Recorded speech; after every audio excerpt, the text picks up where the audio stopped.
శాంతి పరిరక్షణలో శాంతి భద్రతలు లేవని చెప్పట్లేదు. శాంతి భద్రతలు ఎంతగా ఉన్నా సరే డెహ్రాడూన్ ట్రైనింగ్ కన్నా ఎక్కువ ట్రైనింగ్ పొందున్నారు నేరస్తులు. దాన్ని కంట్రోల్ చేసుకునే విధానాన్ని ప్రభుత్వం కూడా మార్పులు చేసుకుంటే ఎప్పటికప్పుడు.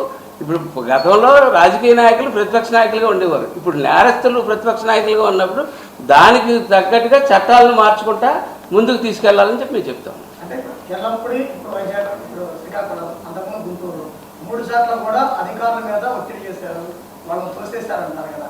ఎక్కడైనా కేసులు పెట్టారా, పెట్టలేదా?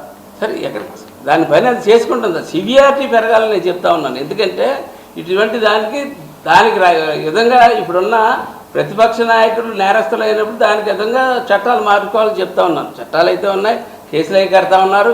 కేసులు కడితే అన్నీ 2వ రోజు బెయిల్ తీసుకొచ్చేస్తున్నారు. కోర్టులో జడ్జి గారు అవుతూ ఇంకో కోర్టులో బెయిల్ ఇచ్చేస్తున్నారు. కాదు, చట్టాలనే ఇప్పుడున్న పరిస్థితిని బట్టి చట్టాలను మార్చాలని చెప్తున్నారు. ఇప్పుడు నువ్వు ఏం చేస్తున్నావు? తోట తిమ్మెత్తులు అన్న ఆయన మొత్తం ఒక ఎస్సీ నాయకుడిని గుండు కొట్టించి, నాయకుడు కూడా పాపం పెద్ద పని చేసుకుంటున్నటువంటి వ్యక్తిని గుండు కొట్టించి చేశారు. అతన్ని మీరు మార్చి 2 సార్లు పార్టీలో తీసుకుని మళ్ళీ కాబు మీటింగ్ ఆయన ఇంటికాడ పెట్టారు. అట్లాగే ఒక ఎస్సీని డోర్ డెలివరీ చేశాడు అనంతబాబు అన్న అతన్ని తీసుకుని మీకు కూడా మీ చుట్టూ మీ క్వార్టరీలో ప్రధానమైన వ్యక్తి అతను అయిపోయాడు మీకు. అంటే అది నేరస్తుల పార్టీ కింద తయారైంది. అదే గొడ్డల పార్టీ అంటే కోపం వస్తుంది వాళ్ళకి. అంటే నిజంగా మన పూర్వం విజయశాంతి సినిమా ప్రతిఘటన ఒక సినిమా ఉంది. ఆ సినిమా మాకు ఇక్కడ చాలా క్లియర్గా కనపడతా ఉంది, ఇక్కడ రోడ్డు మీద కనపడతా ఉంది. దీన్ని బట్టి నెక్స్ట్ జనరేషన్ కాలేజీల్లో స్టార్ట్ అవుతాయి, స్కూల్స్లో స్టార్ట్ అవుతాయి, అన్ని చోట్ల స్టార్ట్ అవుతాయి. నేరం చేస్తే ఇంతేనా శిక్ష, 41C బయటకు వచ్చేయచ్చు అన్న పరిస్థితి. 41C ఎప్పుడు అక్కడ ఒక ప్రతిపక్ష నాయకుడు, ఒక ప్రతిపక్ష ప్రభుత్వం, ప్రతిపక్ష నాయకులు అలా జరుగుతున్నప్పుడు 41C వర్తిస్తారు అంతే తప్ప నేరస్తులు వర్సెస్ ప్రభుత్వం ఉన్నప్పుడు 47Cలు అవి వర్తించు.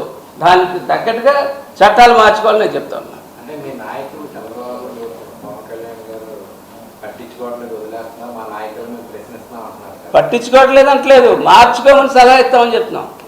మార్చుకోవాలి.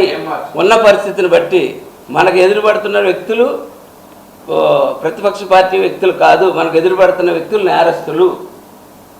ప్రాణాలతో హానితో మేము అందరూ పని చేయలేము. మా కుటుంబాలు మేమే కాదు, మా స్థాయిలో పనిచేయదో పర్లేదు, మా యొక్క కార్యకర్తలు నాయకులు ఉంటారు, వాళ్ళందరికీ ప్రాణహానికి జరిగేటువంటి ఇది కూడా కనపడుతుంది. చెంచులగూడలో వచ్చి ట్రైనింగ్ అయ్యేటి వచ్చేటువంటి వ్యక్తులు ఎవరైతే ఉన్నారో ప్రతి మూల ఈ రాష్ట్రంలో తయారై ఉంటున్నారు. అంటే ఒక పోలీసు అధికారిని, ఒక బీసీ పోలీసు అధికారిని రోడ్డు మీద ఆల్మోస్ట్ ఎంత దారుణం ఉందంటే ఆవిడ నేను కిచ్చిపరిచేట అవుతుంది ఎక్కువగా నేను మాట్లాడితే. అక్కడ జరిగినటువంటి సంఘటన ఆయన చెప్తారు, శ్రీనివాస్ గారు చెప్తారు. నిజంగా దారుణం అండి. ఒక బీసీ మహిళని ఆవిడ చూస్తూ ఉంటే అసలు తగలరా అంటే ఎంత మీదకి వచ్చేసారంటే, మనం ఇందాక చెప్పినట్టు ప్రతిఘటన సినిమాలు అప్పట్లో విజయశాంతిని అట్లా ఎట్లా గొడ్డల పార్టీ వాళ్ళు అంటే అది చూస్తుంటే నా విజువల్స్ మళ్ళీ మీరేదో బీసీలు వెన్నెముక, బీసీలు పార్టీకి ఏదో చెప్తా ఉంటారు. కానీ ఒక బీసీ మహిళ పోలీసు అధికారి ట్రాఫిక్లో నడి రోడ్డు మీద వచ్చి ట్రాఫిక్ ఇచ్చేస్తా ఉంటే ఆవిడ మీదకి వెళ్ళిపోయి అసలు గట్టిగా చూస్తే జనాన్ని ఒక పెయిడ్ బ్యాచ్ లాగా, ఒక ఎంజాయ్ బ్యాచ్ లాగా మీద పడిపోయే అమ్మాయిని అధికారిని చేస్తూ ఉంటే నిజంగా మాకు ఆ విజువల్స్ వస్తూ ఉంటే మీరు కూడా చూస్తుంటారు అవన్నీ. అంటే వాటికి గట్టి చర్యలు తీసుకోవాలన్నాం. అంటే ఇక్కడ ఎట్లా ఉందంటే, అంటే మా నాయకులు అభివృద్ధి, ప్రజలకు మంచి జరగాలి, ప్రజల కోసం మనం మన ప్రభుత్వానికి ఓటేశారు, దానికి మనం కృతజ్ఞతగా అనుక్షణం ప్రజల కోసం పనిచేయాలన్నారు. కానీ మేం చెప్తున్నాం అంటే ఇలాంటి నేరస్తులను కూడా కఠిన చర్యలు తీసుకుంటే బాగుంటుంది అనేది మా నానాజీ చెప్తున్న ఇది. ఇలా నేరస్తుల్ని ఏదో ప్రజలు తప్పులు చేస్తే ఏదో 41 నోటీసులు ఇవ్వటాలు, ఇవన్నీ కేసుల్లో బెయిల్ అవ్వటం కాదు, వీళ్ళు కావాలని చేస్తున్నారు, కావాలని అల్లరి సృష్టిస్తున్నారు. ఎక్కడ చూసినా అంటే దాదాపు 120 కిలోమీటర్ల పొడవున వీళ్ళు ర్యాలీ అవసరం అంటే 5ంటికి అక్కడ ములాఖాత్ టైం అయిపోద్దని మీకు తెలుసు కదా, మళ్ళీ దానికి వెళ్ళి అక్కడ మమ్మల్ని పర్మిషన్ లేదు అంటే మీకు నిజంగా మాత్రం ఈ జ్ఞానం మీరు ప్రభుత్వంలో ముఖ్యమంత్రిగా మరి ఎలగబెట్టారుగా ఆ టైంలో, మరి ఆ రోజు తెలియదా 5 గంటలకే ములాఖాత్ లాస్ట్ అనేది ఒక జిల్లా జైల్లో అని తెలియదా? మరి అలాంటిది మళ్ళీ వాళ్ళ అధికారుల మీద కూడా వెళ్తాం. అసలు ఏంది, ఎక్కడ రాజ్యాంగం ఏమైపోతా ఉంది?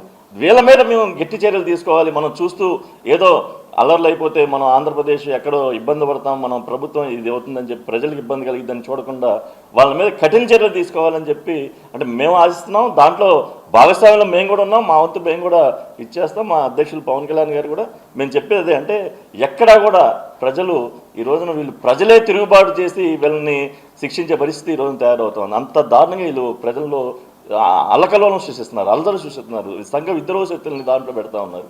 ఇవన్నీ మేము చెప్తా ఉన్నాం.